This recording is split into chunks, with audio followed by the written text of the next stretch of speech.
વલસાડમાં વશિયર બ્રિજના બાંધકામની ગુણવત્તા સહિતના પ્રશ્નોને લઈને યુથ કોંગ્રેસના આગેવાનો મિત દેસાઈ અને રાહિલ શેખ દ્વારા કરવામાં આવેલા 11 દિવસના આમરણ ઉપવાસનો અંત આવ્યો છે। વિપક્ષી નેતા તુષાર ચૌધરીએ બંનેને જ્યુસ પીવડાવી પારણા કરાવ્યા હતા। વશિયર બ્રિજ મુદ્દે પૂર્વ સાંસદ કિશન પટેલે બ્રિજના બાંધકામ સિંચાઈ વિભાગને વોલ તેમજ દરખાસ્ત તૈયાર કરનાર અધિકારીઓની ભૂમિકાની તપાસ કરવાની માંગ કરી હતી। તેમણે આ માત્ર 2 યુવકોની નહીં પરંતુ સમગ્ર જિલ્લાની લડાઈ હોવાનું જણાવ્યું હતું। બીજી તરફ વિપક્ષી નેતા તુષાર ચૌધરીએ જરૂર પડે તો કોર્ટમાં જઈ ન્યાય મેળવવાની જાહેરાત કરી હતી। કોંગ્રેસ દ્વારા વશિયર બ્રિજ મુદ્દે કાનૂની અને રાજકીય લડત ચાલુ રાખવાનો સંકેત આપવામાં આવ્યો છે।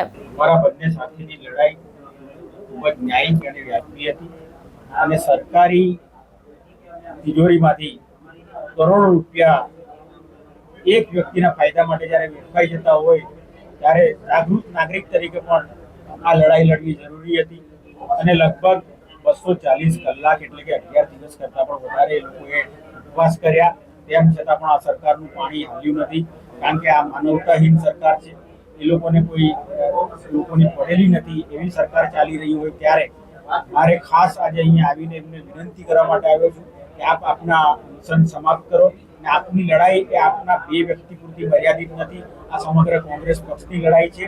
આ લડાઈ હવે પ્રદેશ સમિતિ અને ગુજરાત વિધાનસભામાં કોંગ્રેસ પક્ષના નેતા તરીકે અમે તમામ ધારાસભ્યો આ લડાઈ વિધાનસભા સુધી લડીશું અને તમને ન્યાય અપાવીશું એ વિનંતી કરવા માટે આજે આ સરકાર વાંચની હાલત કરી છે।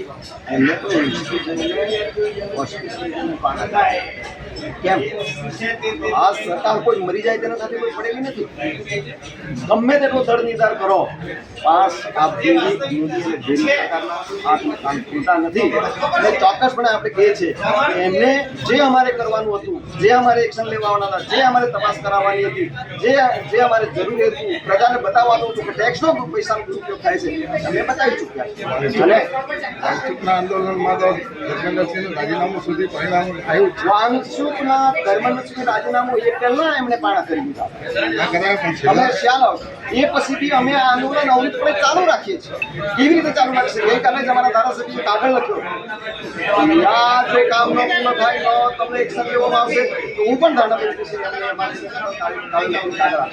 આજે અમે દો તરફા રસ્તા અપનાવીએ છીએ, કોર્ટના રાહે પણ ચાલવાનો પ્રયત્ન કરીએ છીએ ને એની સાથે અમારું ચોક્કસપણે જે તંત્ર છે અહીંથી માંડીને પ્રદેશ પ્રમુખથી માંડીને વિરોધ નેતાથી માંડીને બધા જ અહીંયા આવીને આશ્વાસ આપીને ખાતરી આપવા માંગે છે કે ચોક્કસપણે આંદોલન ચાલુ રાખીશું અને જ્યાં સુધી એમના પર એક્શનો ન લેવાય ત્યાં સુધી ચાલુ રાખીશું। સૌપ્રથમ તો હું મારા અને મારા મિત્ર તરફથી વલસાડની જનતા, કોંગ્રેસના દરેક મોટા નેતાઓ, કોંગ્રેસના દરેક નાના કાર્યકર્તાઓનો પણ આભાર વ્યક્ત કરવા માંગુ છું।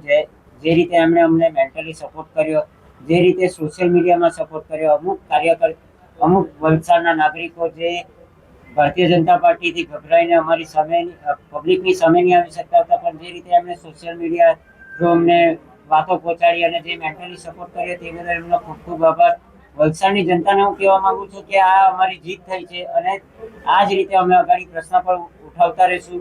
પહેલી જીત અમારી એ છે કે જે 6300 વાર જગ્યાની જે અમે માંગણી કરી હતી સરકાર હસ્તક લેવાની, તે તાત્કાલિક ધોરણે સરકાર હસ્તક લેવાઈ ગઈ છે। 4 વર્ષથી આ જગ્યા સરકાર હસ્તક લેવામાં આવી નહીં હતી, પણ જ્યારે અમે ભૂખ હડતાલ પર બેઠા ત્યારે આ 10 દિવસની અંદર સરકાર હસ્તક જગ્યાની એન્ટ્રી મામલતદારમાં પડી ગઈ છે। અને બીજી માંગ એ હતી કે પ્રેસ કોન્ફરન્સ કરીને વલસાડની જનતાને જણાવવામાં આવે કે તમે સૌ જાણો છો કે જ્યારે આનંદભાઈ અમારા વાસદાના ધારાસભ્ય આવ્યા હતા ત્યારે એસઓ દ્વારા તમામ માહિતી જાહેર કરી દેવામાં આવી। જયરાજ પટેલ, દ્રષ્ટિકોણ ન્યૂઝ, વલસાડ।